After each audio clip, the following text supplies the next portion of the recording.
যথাযোগ্য মর্যাদা আর শ্রদ্ধায় ভাষা শহীদদের স্মরণ করছে পুরো জাতি। ইতিমধ্যে প্রভাত ফেরিতে অংশগ্রহণ করেছে দেশের সর্বস্তরের মানুষ। পুষ্পার্ঘ্য অর্পণের মাধ্যমে স্মরণ করছেন রফিক, বরকত, জব্বার সহ সকল ভাষা শহীদদের। দর্শক, শহীদ মিনারে ক্যামেরা পার্সন শিমুল কুমারকে নিয়ে এই মুহূর্তে অবস্থান করছেন সহকর্মী গোলাম মুর্তজা। তার সাথে সরাসরি যুক্ত হচ্ছি আমরা। মুর্তজা, কেমন দেখছেন শহীদ মিনারের পরিস্থিতি? ফয়সাল, আপনাকে অসংখ্য ধন্যবাদ। আপনার মাধ্যমে দর্শকদের সাথে যুক্ত হচ্ছি শহীদ মিনার থেকে। বিশ্বের সবচাইতে সুন্দরতম ভাষা, বিশ্বের সবচেয়ে মিষ্টি ভাষা, সেই ভাষায় কিন্তু আজকে আমরা কথা বলছি। সেই ভাষার মাধ্যমে আপনাদের জানাতে চাই, শহীদ মিনারে 52 ভাষা শহীদ যারা ছিলেন তাদের স্মরণে কিন্তু আজকে সর্বস্তরের জনগণ তারা এসে একত্রিত হচ্ছেন শ্রদ্ধা জ্ঞাপনের জন্য। আমরা একটু কথা বলার চেষ্টা করব। আপনারা এখানে ভাষা শহীদদের শ্রদ্ধা জ্ঞাপন করতে এসেছেন। ভাষা শহীদদের আজকে আন্তর্জাতিক মাতৃভাষা আমাদের আজকের এই মহান ভাষা শহীদদের প্রতি আমাদের গভীর শ্রদ্ধা। বাংলাদেশ জাতীয় হিন্দু মহাজোটের পক্ষ থেকে আমরা জানাচ্ছি সকল শহীদদেরকে বিনম্র শ্রদ্ধা, এবং আজকে আমাদের এই মহামান্য যেই প্রধানমন্ত্রী হয়েছেন নবনির্বাচিত তাকে আমরা স্বাগত জানাই, এবং আমাদের সনাতনী সম্প্রদায়ের এবং সংখ্যালঘু সম্প্রদায়ের যেন আমরা সকলে মিলেমিশে আমরা এই দেশে সহাবস্থান করতে পারি, এবং বিগত যত গ্লানি আছে, যত অপকর্ম আছে, যত মৌলবাদী গোষ্ঠী আছে তাদেরকে যেন আমরা প্রতিহত করে আমরা সামনের দিকে এগিয়ে যেতে পারি। এটি হচ্ছে বর্তমান প্রধানমন্ত্রীর কাছে আমাদের প্রত্যাশা। আজকে ভাষা শহীদদের প্রতি শ্রদ্ধা জানিয়ে আমরা এটাই কামনা করছি যেন আমরা আগামী বাংলাদেশ সবাই ঐক্যবদ্ধভাবে থাকতে পারি এবং আমরা অসাম্প্রদায়িক একটা বাংলাদেশ প্রতিষ্ঠা করতে পারি। ধন্যবাদ আপনাকে। আপনার কাছে একটু প্রশ্ন করতে চাই, তরুণ প্রজন্মের একজন সদস্য আপনি একটু বলবেন যে ভাষা দিবস আপনার কাছে কেন এত গুরুত্বপূর্ণ মনে হচ্ছে, আন্তর্জাতিক মাতৃভাষা দিবসকে?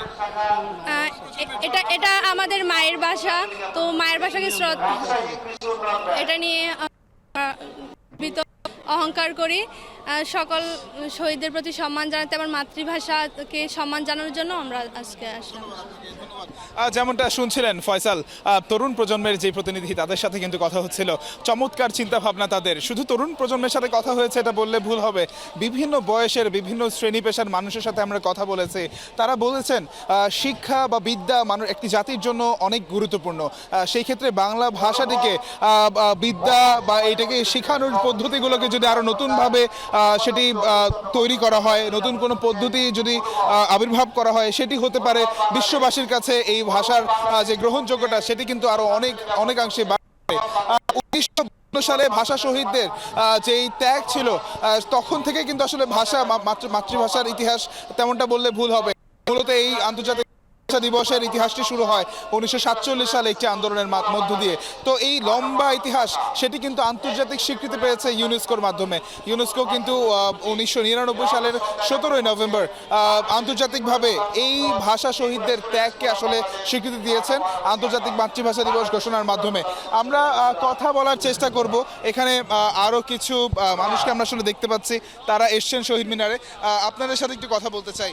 তরুণ প্রজন্মের প্রতিনিধি আপনারা, মাতৃভাষা দিবস নিয়ে কি ভাবছেন?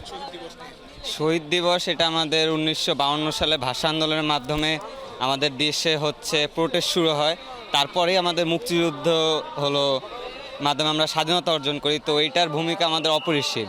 এটার মাধ্যমে আমাদের দেশের স্বাধীনতার গর্জন জেগে ওঠে।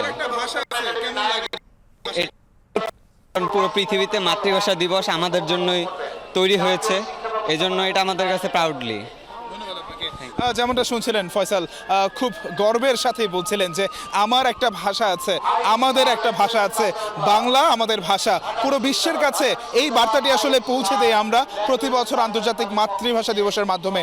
তো এই ছিল আমার কাছে শহীদ মিনারে আন্তর্জাতিক মাতৃভাষায় সর্বস্তরের জনগণের শ্রদ্ধা জ্ঞাপন নিয়ে সর্বশেষ। ফয়সাল। মুর্তজা, আপনাকে ধন্যবাদ। কেন্দ্রীয় শহীদ মিনার প্রাঙ্গণ থেকে যুক্ত হয়েছিলেন আমাদের সহকর্মী গোলাম মুর্তজা।